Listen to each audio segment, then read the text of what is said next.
हमारे साथ doctor Matthew Verghese हैं। डॉक्टर साहब, आपका स्वागत है। कोरोना की पहली और दूसरी लहर के दौरान आपने जो समय पर सलाह दी या कहें चेतावनी दी, उससे बहुत लोगों की जान बची। और अभी ये जो ओमिक्रॉन वेरिएंट है, इसे लेकर बहुत ज़्यादा स्टडीज़ हुई भी नहीं है, लेकिन निश्चित ही आपने दुनिया भर में इसे लेकर जो रिसर्च चल रही है उसको करीब से देखा और जाना होगा। तो हमारे दर्शकों के लिए कृपया ये बताएं कि ओमिक्रॉन वेरिएंट से डरने की कितनी जरूरत है, क्योंकि कई जगह कहा जा रहा है ये बहुत गंभीर नहीं है लेकिन फैलता बहुत तेजी से है। तो जो अभी तक की रिसर्च है, जो शॉर्ट ड्यूरेशन रिसर्च है, वो क्या कहती है और आपका अनुभव क्या कहता है? सरकार को क्या करना चाहिए, लोगों को क्या करना चाहिए? बहुत बहुत धन्यवाद मेरे को शो में बुलाने के लिए। जहां तक आपके सवाल हैं उसका शुरुआत में यही कहूंगा कि जैसे अंग्रेजी में कहावत है ना, फियर ऑफ द अननोन, यानी कि अनजान चीज से जिसका डर है, हमें नहीं मालूम कि आगे क्या होने वाला है, उससे हमें डर है। तो उस डर से निकलने के लिए हमें क्या करना है?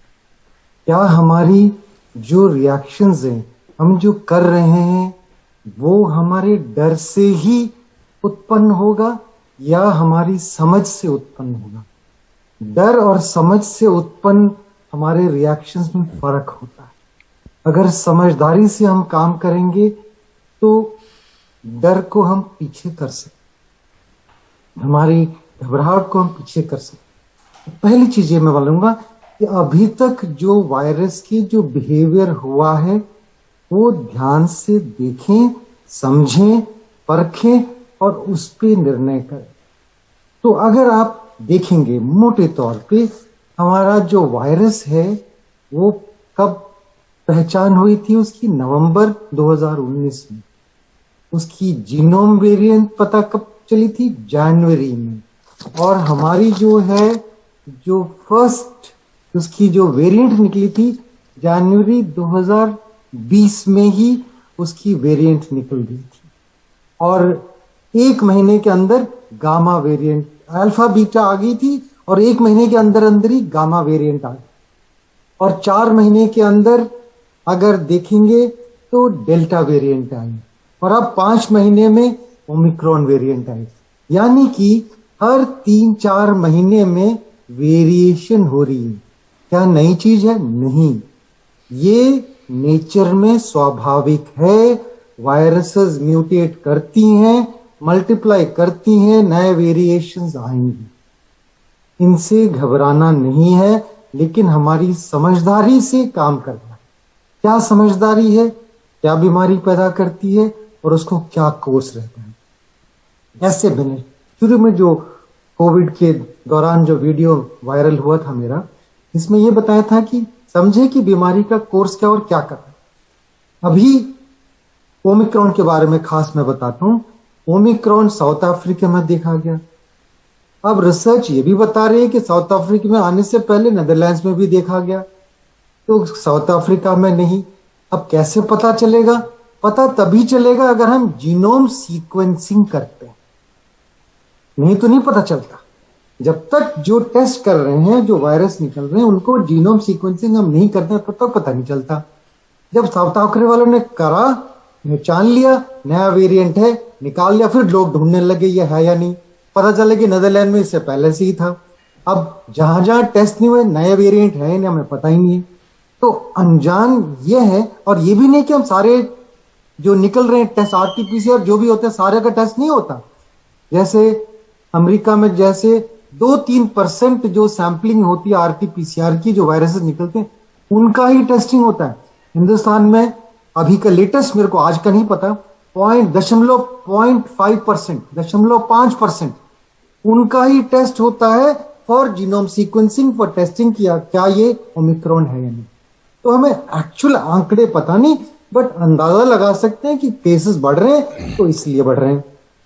अच्छी बात यह है कि जो जो साउथ अफ्रीका में केसेस गए वो माइल्ड रहे। और साउथ अफ्रीका का शुरुआत के जो आंकड़े थे वहां सिर्फ 26% इम्यूनाइज थे।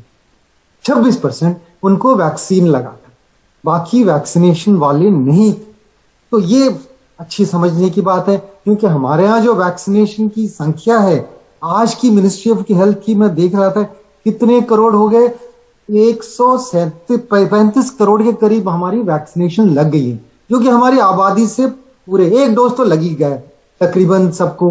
कुछों को डबल डोज लगा है, कुछों को एक डोज लगा है, तो काफी लोगों को लग गया है। हमारी ये अच्छी बात है, क्योंकि जिन लोगों में वैक्सीन लगा है उनमें बीमारी की सिवियरिटी कम है। ये बहुत अच्छी बात है। अब आती है बात, जिनको वैक्सीन लगा है अगर बहुत महीने हो गए तो उनकी इम्यूनिटी कम हो गई है, तो शायद दोबारा डोज लगाने की जरूरत है।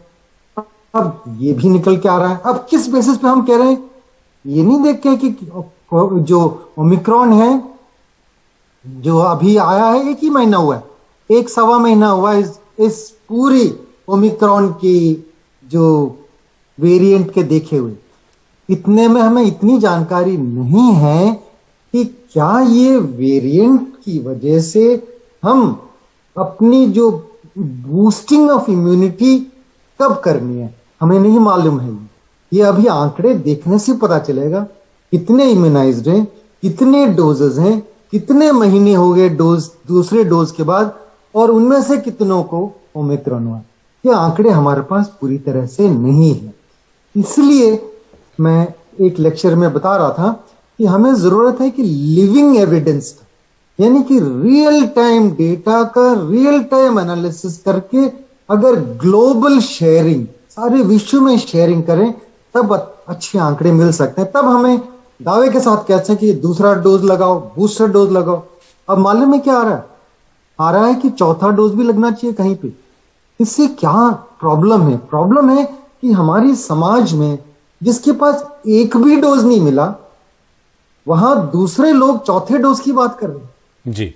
तो ये जो ग्लोबल जो इक्विटी के बारे में, जो है बराबरी के बारे में, समतल में सबको बराबरी में देखने का, उसमें थोड़ी सी एथिकल और जस्टिस इश्यू मैं देखता हूं। जी बिल्कुल, निश्चित रूप से ये न्याय का मसला भी है कि किसी को एक भी डोज नहीं और कोई चौथी डोज की मांग कर रहा है। एक अब जिस तरह का समय है, त्योहार भी गुजरे, शादियों का सीजन भी आया, फिर अब साल का अंत हो रहा है, लोग अब एक तरह से लापरवाह हो गए, बेपरवाह हो गए हैं इसको लेकर। क्या सलाह देंगे लोगों को कि तीसरी लहर ना आए तो लोग कम से कम न मरें, गंभीर ना हो? क्या करना चाहिए लोगों को? आप ये बात बताएंगे तो शायद लोग और गंभीरता से सुनेंगे।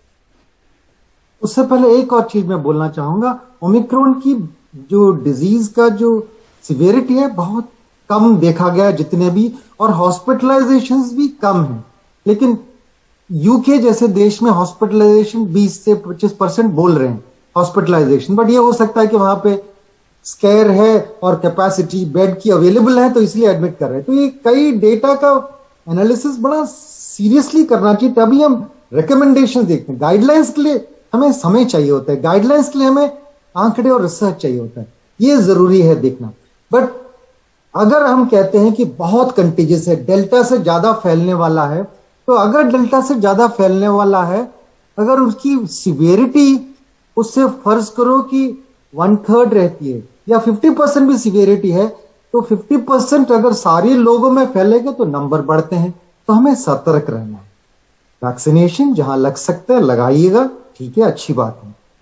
बूस्टर की बात अभी मैं दोहराऊंगा नहीं, क्योंकि इक्विटी की बात है, और मेरे जैसे व्यक्ति में जो कि राइट्स और इक्विटी की अक्सर हर जगह बात करते हैं, हर फोरम पे बात करते हैं, मैं समझूंगा कि कोशिश रहे कि सबको। तब तक आम आदमी क्या कर सकता है? हमेशा हमेशा, और ये हमें लेसन लेना है चाइना से। चाइना के आंकड़े मालूम है आपके क्या हैं? प्रति मिलियन डेथ कितने हैं? 3। हिंदुस्तान के आंकड़े कितने हैं? प्रति मिलियन डेथ हमारे हैं 341। 3 है चाइना के प्रति मिलियन डेथ, यानी कि 10 लाख में 3 मरते हैं चाइना में। हिंदुस्तान में 10 लाख में 341 मरते हैं, 100 गुना ज्यादा है। कहीं हमें समझने की जरूरत है क्या खासियत है, चाइना वालों ने क्या करा है ऐसा, किसी की उनकी इतनी है। अब लोग कहते हैं कि उनके आंकड़े रिलायबल नहीं है, लेकिन केवल वो नहीं हो सकता, कुछ और भी बात है। मैं अपने दोस्तों से बात करता हूं चाइना में, वो कहते हैं कि नहीं वाकई कम है, हमने कोई देखा ही नहीं है केसेस। अच्छी बात है। तो कुछ बात है, क्या बात है? और वो ये है मास्क। और मैं हर जगह बताता हूं, और मास्क अच्छी तरह से पहन के हर जगह। अभी मैं कुछ ही दिन पहले रायपुर में था, किसी ट्रेनिंग प्रोग्राम पे गया था, होटल में था, शादी थी, शादी में लोग इकट्ठे हुए थे। एक भी व्यक्ति मेरे को मास्क वाला नजर नहीं आया, शादी वाला एक भी व्यक्ति। मैं लिफ्ट में था, मास्क पहना हुआ था, लेकिन जो अंदर लिफ्ट में आया किसी ने भी मास्क नहीं पहना।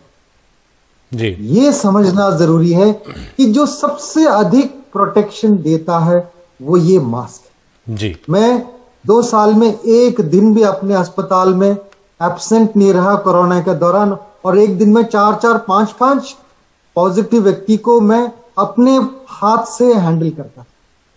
4-4, 5-5 बेयर हैंड से। पीपी केवल ये था मेरा, और सैनिटाइजेशन था ये वाला। सैनिटाइज हर व्यक्ति के बीच में मैं सैनिटाइज करता। ये 2 चीजें हैं जो चाइना में बहुत खूबी से उन्होंने एनफोर्स करा है, और हर जगह ये यूज हो रहा है, और उनकी आंकड़े इतने अच्छे हैं, ये काबिले तारीफ है। ये मैं कहूंगा, इतना 3 पर 10 लाख मरीज है उनके जो डेथ हुई हैं। और हमारे भी आंकड़े इससे अच्छे हो सकते हैं अगर वैक्सीन हमारा इतना अच्छा रेट है, इतना अच्छा रेट।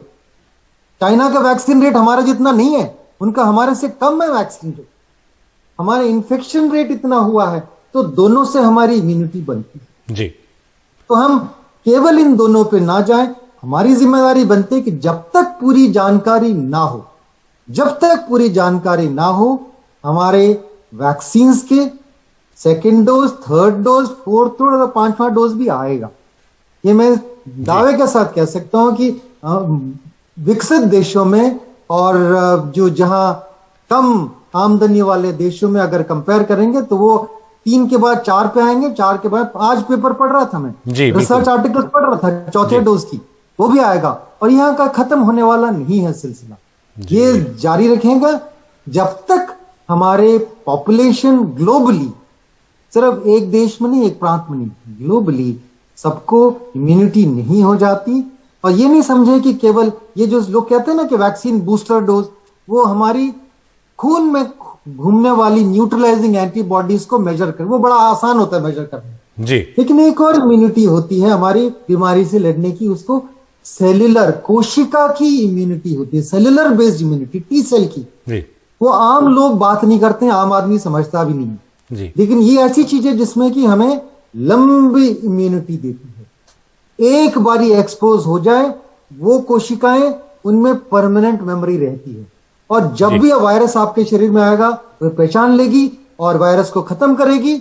इतनी जल्दी से नहीं, शायद जितनी न्यूट्रलाइजिंग एंटीबॉडीज करती है वो कर लेगी और हमारे को बचाएगी। जी, लेकिन इस दौरान दो चीजें हैं। बहुत बहुत धन्यवाद।